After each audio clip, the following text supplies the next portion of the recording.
The auditorium buzzed with restless energy. Hundreds of students packed the room, some perched on the edge of their seats, others leaning forward, smartphones ready to capture the moment. The occasion was a routine philosophy lecture, until it wasn't. Professor Adrian Langley, a tenured intellectual known for his unyielding skepticism, stood at the podium, his voice laced with confidence as he delivered his bold proclamation. Jesus Christ was nothing more than a fabrication, a fairy tale woven from the minds of ancient storytellers. To him, religious belief was a relic of the past, a comforting lie clung to by those unwilling to embrace the cold, hard truths of science. His words, sharp as a blade, sliced through the air, sending ripples of tension through the audience. Then came the interruption. Seated in the front row, arms crossed, eyes locked on the professor, was a man who needed no introduction, Elon Musk. He had been invited to the university as a guest speaker on technological innovation, but now he was more than just an observer. His presence alone commanded attention, and when he finally spoke, his voice carried the weight of someone who had spent his life dismantling conventional thinking. Dismissing Jesus as a mere myth, he argued, was intellectually lazy. There was historical evidence of his existence, undeniable records of his profound influence on civilization. The question was not whether Jesus had lived, but whether his presence in history could be brushed aside as irrelevant. Science, reason, and faith, these were not enemies, but intertwined forces that had shaped human progress. The professor smirked, his academic pride unshaken. He had debated religious figures before, dismantled their arguments with precision. But Musk was no theologian. He was a titan of industry, a disruptor of paradigms, and yet he spoke with conviction, wielding logic in ways Langley had not anticipated. Murmurs rippled through the audience. Students whispered, some glancing at each other, others gripping their notebooks. No one had expected this. A mere guest in the lecture hall was challenging one of the university's most formidable minds, and he was holding his ground. Langley scoffed, arms folded, eyes narrowing. He fired back, dissecting ancient texts, questioning the reliability of historical records. The Bible, he argued, was a work of fiction passed down through centuries of distortion. The so-called evidence of Jesus' existence was built on unreliable sources, prone to exaggeration, political manipulation, and outright fabrication. The stories of miracles, he said, were no different than the legends of Zeus or Odin. Musk leaned in, unfazed. The room grew still. This was no longer a lecture. It was a battle of minds. History, Musk countered, was not merely about faith. It was about impact. And Jesus, whether divine or not, had undeniably reshaped the world. The ethics, the philosophies, the moral frameworks upon which much of modern civilization rested could be traced back to him. Denying his existence wasn't skepticism, it was selective blindness. Langley's confidence wavered, just for a second. A question, quiet but forceful, cut through the air. Was he truly willing to dismiss the possibility that history, science, and faith could coexist? Silence hung heavy in the room. Eyes darted between the two figures at the front of the auditorium. Students gripped the arms of their chairs, leaning forward, hungry for what came next. The professor's response would determine everything. And then he spoke. Professor Langley straightened, the smirk on his face replaced with a flicker of something harder to define. Not quite doubt, but no longer the same unshakable certainty. His fingers drummed against the podium, slow and deliberate, before he finally exhaled and addressed Musk directly. Impact does not equal truth. His words carried weight, but they did not land as easily as before. The room, once teetering in his favor, was shifting. He could feel it. He wasn't just debating an idea anymore. He was defending his own intellectual framework. Langley pressed on, latching onto what he believed was the weak point in Musk's argument. Yes, Jesus had influenced history. Yes, the moral structures of civilization had been shaped, at least in part, by his teachings. But wasn't that the very power of myth? The same could be said of countless figures: Buddha, Muhammad, Socrates, even fictional characters like Hamlet or Odysseus. Influence did not necessitate reality. A story, repeated enough times, took on a life of its own. The professor turned to the audience now, sensing an opportunity. He had always been a master orator, a man who thrived in the battlefield of ideas. This would be no different. He posed a question, one meant to shift the tide back in his favor. If we do not require evidence for belief, where do we draw the line? If a historical figure's influence alone validates their existence, then must we also accept the legends of Atlantis, the gods of Mount Olympus, or the fabled city of El Dorado? The air was thick with tension. Students, once confident in the professor's intellectual dominance, were now uncertain. The question was clever, well-structured, but something was off. Musk, unfazed, leaned forward. His eyes, sharp and calculating, betrayed no hesitation. This was the flaw in Langley's argument. He had painted history and mythology with the same brush, failing to acknowledge one critical distinction: evidence. Unlike Zeus or Atlantis, Jesus was documented, not just in religious texts, but in secular records. Roman and Jewish historians of the time, many of whom were hostile to Christianity, still recorded his existence. Figures like Tacitus, Josephus, and Pliny the Younger were not followers of Jesus, yet they wrote of him. Would Langley so easily dismiss their work as fabrication? The professor faltered. For the first time that evening, he did not have an immediate retort. He opened his mouth, closed it, then ran a hand through his graying hair as if recalibrating. This wasn't supposed to happen. He had debated priests, theologians, even religious historians. But Musk was different. He wasn't approaching this from blind faith. He was weaponizing logic against him, turning the very skepticism Langley prided himself on into a double-edged sword. The silence stretched. Musk didn't let up. He pressed forward, shifting the battlefield. The argument wasn't just about whether Jesus existed. That was settled. History had already decided. The real debate was whether science and faith were as irreconcilable as Langley claimed. Science, Musk argued, was built on curiosity, on a relentless pursuit of truth. But so was faith, at least in its purest form. To dismiss it outright was not a display of intelligence, it was a display of arrogance. The greatest minds in history, Newton, Galileo, even Einstein, had grappled with questions of existence, of the divine. They had understood something Langley had seemingly forgotten. Certainty is the enemy of discovery. Langley's jaw tensed. His entire career had been built on the assertion that faith was a crutch, a convenient answer for those unwilling to wrestle with uncertainty. And yet, here was Musk, one of the most brilliant engineers, visionaries, and innovators alive, suggesting that true intellectual rigor required a willingness to question everything, even one's own skepticism. The professor forced a chuckle, shaking his head. But the usual confidence in his voice had wavered, just enough for those watching to notice. He attempted to regain control, shifting the focus back to science. The universe was governed by laws, by physics, not by divine intervention. Faith, he argued, was often used as a placeholder for the unknown, a convenient way to explain what science had yet to uncover. Musk nodded, considering. Then, almost casually, he dismantled the professor's claim with a single statement. What if faith wasn't about replacing the unknown, but embracing it? The question cut through the lecture hall like a blade. A few students exchanged glances, eyebrows raised.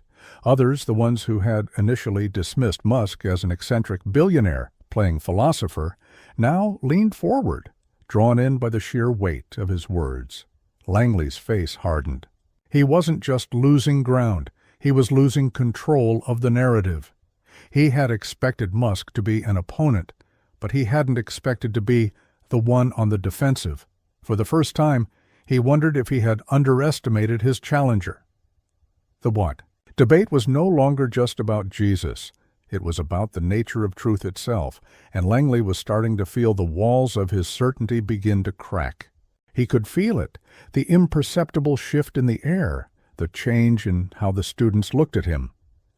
Where once their eyes had gleamed with the trust of disciples absorbing a master's wisdom, now there was hesitation, uncertainty. Some still clung to his authority, but others were questioning. Not just his argument, him. That was dangerous. He tightened his grip on the podium. He could not allow this moment to slip from his hands. He had built his entire reputation on tearing down the illusions of the past, on guiding young minds away from the seductive comfort of belief and into the cold, hard light of reason. And now, in the span of a single lecture, that foundation was under siege, not by a theologian, not by a scholar of ancient texts, but by a man who built electric cars and sent rockets into space. Musk had not just debated him, he had undermined him, not by appealing to faith, but by challenging his very method of skepticism. Langley had always believed himself to be a man of open inquiry, someone who questioned everything, but tonight it was Musk who had posed the most dangerous question of all. Had Langley ever truly questioned his own certainty? The professor would not let the debate tilt any further in Musk's favor. He straightened his posture, steadied his breath, and decided it was time to strike harder. If Musk wanted to argue that history validated Jesus' existence, then Langley would argue something far more damning. That history had been rewritten. He lifted his chin, voice sharpening like a blade. History, he reminded the room, is a story written by the victors. The Roman records Musk mentioned, those supposed confirmations of Jesus' existence, were not first-hand accounts. They were written decades later, in a time when Christianity was rising in influence, when the faith was no longer a fringe movement, but a political force. Could Musk truly be so naive as to trust sources written under such conditions? Musk didn't. Blink. Langley pressed on. History, he said, was never an impartial observer. The narratives of the past had always been twisted, shaped by the agendas of those who controlled the ink and the parchment. If Musk wanted to believe in the historical existence of Jesus, that was one thing. But to claim that his existence was undeniable truth, that was blind faith disguised as logic, the students murmured, some nodding, others furrowing their brows. The battle was shifting once again. Musk leaned back, thoughtful, as if calculating his next move. He didn't need to raise his voice. His words alone carried the weight of a man who had faced the impossible and refused to flinch. Langley was right about one thing. History had always been rewritten. It had been reshaped by rulers, by empires, by those who sought control. But that argument was a double-edged sword. If history was unreliable, then Langley's own skepticism could not be exempt from the same scrutiny. If all narratives were tainted by bias, then so was the narrative that sought to erase Jesus entirely. Langley hesitated. He knew where this was going. Musk pushed forward. Throughout history, there had been empires that had every reason to erase Jesus, to crush the movement that bore his name. The Romans, the Jewish authorities of the time, if Jesus had been a mere fabrication, why had these powerful forces failed to bury his memory? Why had they not succeeded in wiping him from existence, as they had done with countless other heretics? And rebels? Langley opened his mouth to respond, but he had none. Musk wasn't arguing from faith. He was arguing from power. And Langley knew that history was ultimately a game of power. If Jesus was a lie, he should have disappeared like so many before him. But he hadn't, and that alone demanded an explanation. A ripple went through the audience. A shift. The room was no longer firmly in Langley's grasp. The professor clenched his jaw. He could not let this happen. And so, he played his final card. He pushed away from the podium, stepping down from the stage to face Musk more directly. He was done debating history, done playing with the nuance of records and conflicting narratives. Instead, he turned to the heart of the matter. Faith. It was always faith that gave people like Musk an opening. No matter how much science advanced, no matter how much evidence was stacked against religious belief, there would always be those who clung to it. Because faith, Langley declared, was not about truth. It was about comfort, and comfort, he sneered, was the enemy of progress. The audience hushed. Langley's words cut through the air like ice. He turned, sweeping his gaze across the room. He asked the students, why was it that faith had survived? Not because it was true, but because it was easier, because people wanted to believe in something greater than themselves, because they feared the alternative, a world where humans were alone, a world where there was no grand design, a world where death was the end. And so, Langley declared, they made their own meaning, they built their myths, they crafted their religions, and they told themselves that their stories were real. Not because they were, but because they had to be. Langley's voice, once controlled, now carried an edge of something raw. He wasn't just debating anymore. He was revealing something deeply personal. The students were silent. Some shifted. Uncomfortably, Musk, however, simply observed him, and then, with a calmness that somehow carried more weight than Langley's anger, he spoke. What if faith wasn't about comfort? What if faith was about courage? Langley froze. Musk's voice was steady, thoughtful. Faith, he said, wasn't for the weak. It wasn't about running from reality. It was about confronting the unknown and choosing to believe that meaning could exist. That the universe was not just chaos and randomness, but something more. Faith wasn't a refusal to think. It was a refusal to surrender to nothingness. Langley had spent his career tearing down belief systems, exposing their flaws.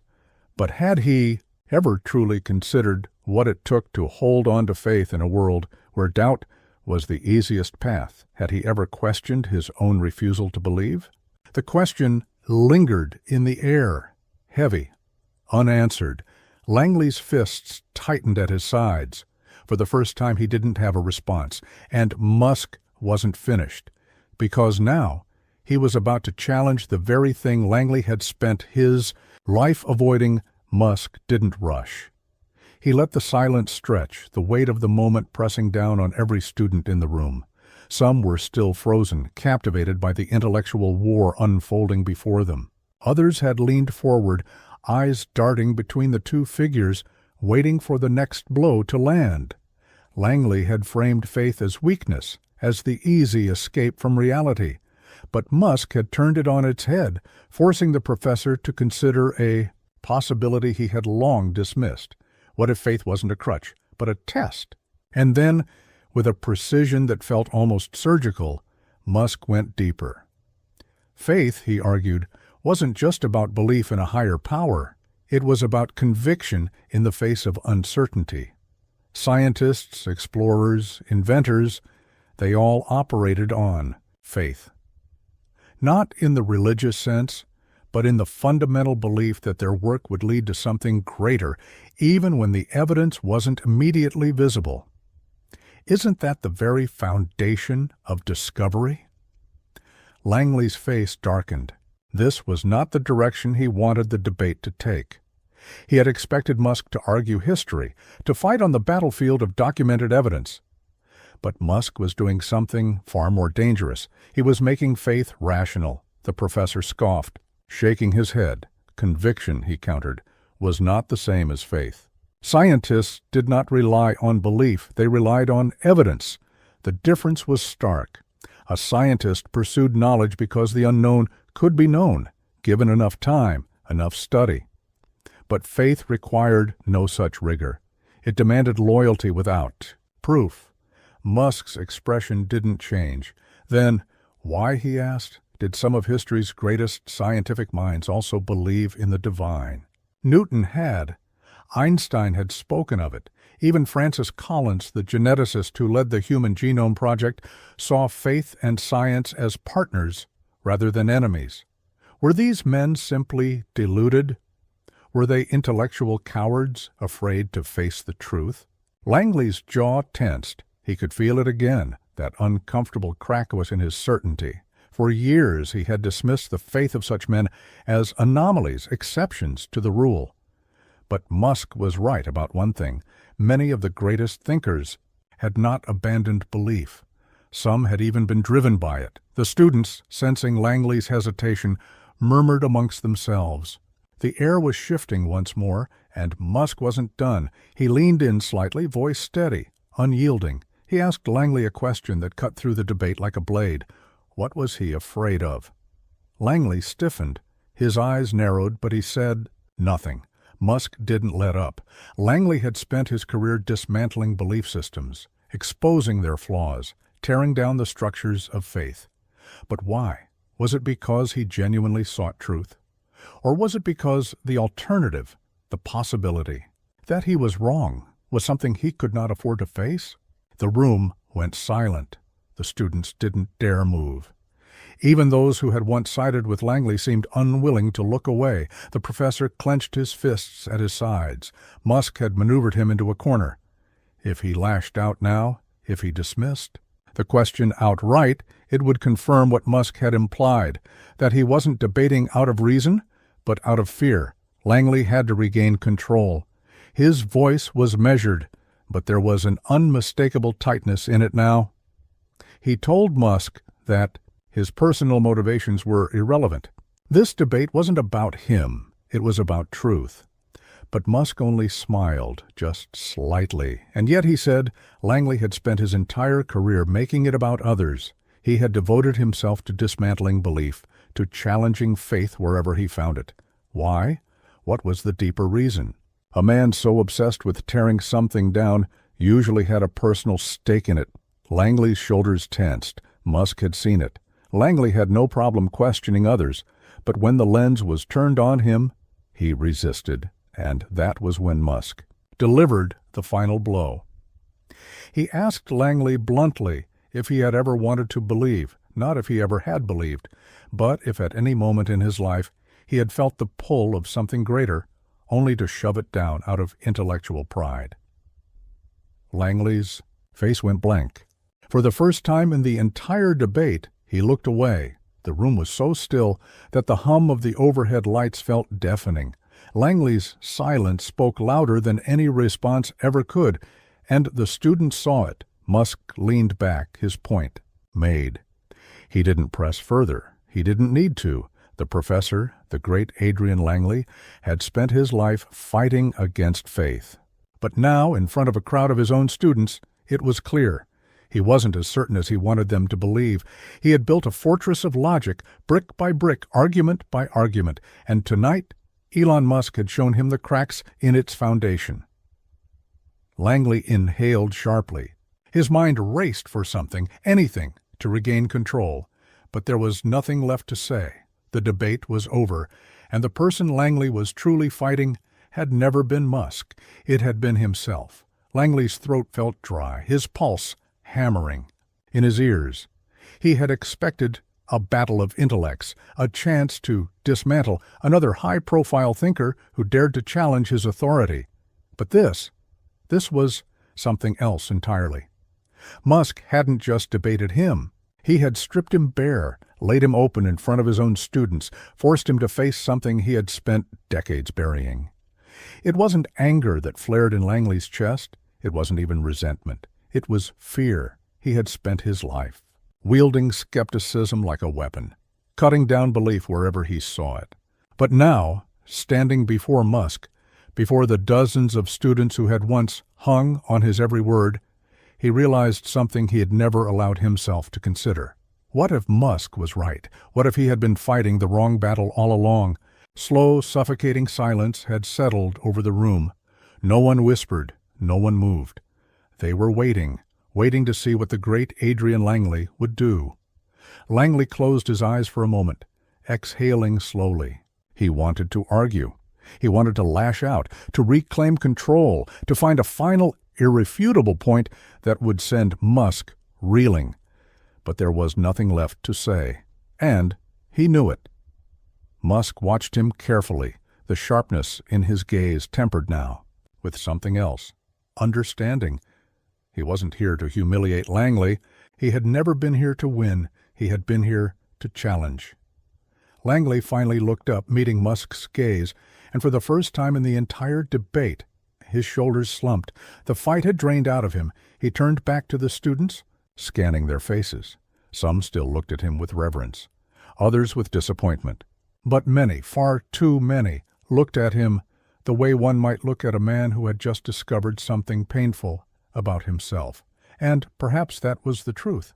Langley had always prided himself on being the teacher, the mind that forced others to think critically. But tonight it had been him who had been forced to think, to confront the biases that had shaped his entire philosophy. His lips parted, words forming on instinct, but he hesitated. He could lie. He could recover, say something cutting, deflect the weight of Musk's challenge, or he could do something he had never done before. He could admit the truth. When he finally spoke, his voice was softer, stripped of its usual confidence.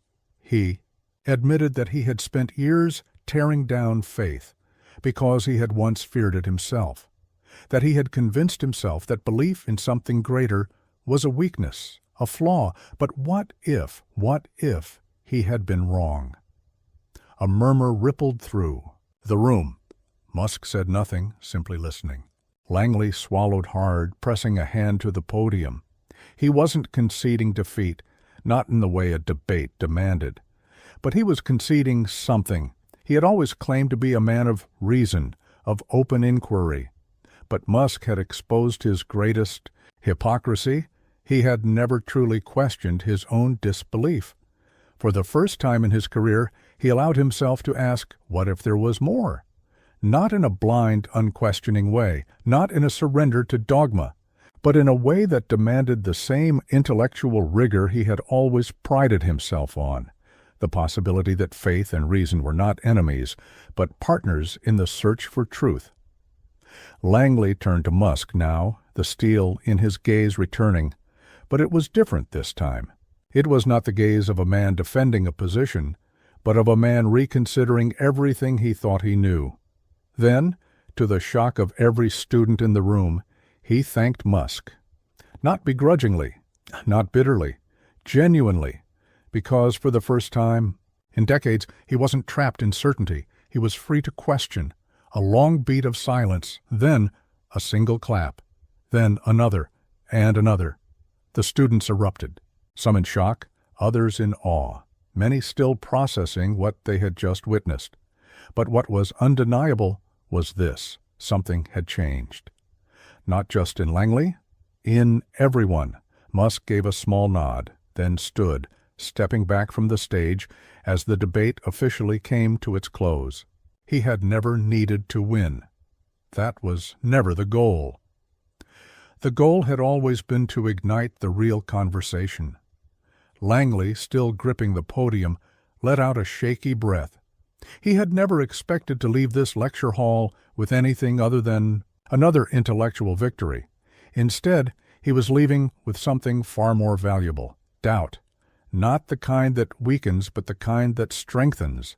For the first time, he was ready to ask the question he had spent his life avoiding, and that was where real discovery began. The students poured out of the hall, their discussions alive, buzzing with excitement and uncertainty. Some held firm to their beliefs, others questioned everything. But one thing was certain: none of them would ever forget this night, and neither would Adrian Langley. As he turned to look at Musk one final time, the great professor of skepticism allowed himself something he hadn't in years, a flicker of hope, and with that, the lecture was over. The debate had ended, but the real journey had just begun.